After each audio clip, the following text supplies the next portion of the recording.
మీకు పేపర్ ఇచ్చేటప్పుడు కూడా వెయిటేజ్ ని బేస్ చేసుకుని ఇచ్చాను కాబట్టి ఫస్ట్ మీకు 8 మార్క్స్ క్వశ్చన్స్ వస్తాయి చూడండి. దానిలో మీకు నేను ఓవరాల్ గా 5 క్వశ్చన్స్ ఇచ్చాను. దీనిలో నుంచి కంపల్సరీగా 2 క్వశ్చన్స్ కనబడతాయి. ఓకేనా? నా దానిలో నుంచి మీరు ఒక క్వశ్చన్ రాయాలి ఫర్ ద 8 మార్క్స్. అండ్ జాగ్రత్తగా చూసుకున్నట్టయితే ఫస్ట్ ది మోనోకాట్ యొక్క ట్రాన్సాక్షన్ ని ఎక్స్ప్లెయిన్ చేయడం with a neat labelled diagram, whereas second వచ్చేటప్పటికల్లా డైకాట్ దాని యొక్క ట్రాన్సాక్షన్ ఎక్స్ప్లెయిన్ చేయడం with a neat labelled diagram. కాబట్టి వీటిల్లో డయాగ్రామ్స్ కూడా ప్రాక్టీస్ చేయాలి.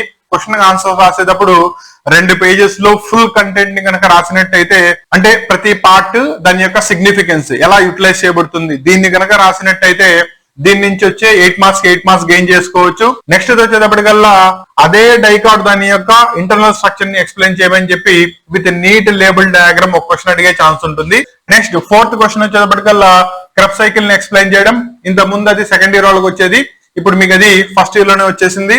అలాగే 5th క్వశ్చన్ వచ్చేటప్పటికల్లా గ్లైకాలసిస్ యొక్క కంప్లీట్ మెకానిజం ఎక్స్ప్లెయిన్ చేయాలి. అండ్ దాంట్లో కూడా ఏరోబిక్ అండ్ ఎనరోబిక్ రెస్పిరేషన్ అనే ప్రాసెస్ ని ఎక్స్ప్లెయిన్ చేయాల్సి వస్తుంది. ఈ 5 క్వశ్చన్స్ మీద మీకు కంపల్సరీ 2 క్వశ్చన్స్ అడిగే ఛాన్స్ ఉంటుంది.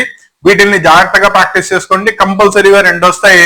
అండ్ దాన్ని రాసేటప్పుడు చెప్పాను కదా 2 పేజెస్ లో ఫుల్ఫిల్ అయ్యే విధంగా with neat diagram, labelled diagram and ప్రతి లేబుల్ చేసిన పార్ట్ యొక్క సిగ్నిఫికెన్స్ ని మెన్షన్ చేయాల్సి వస్తుంది.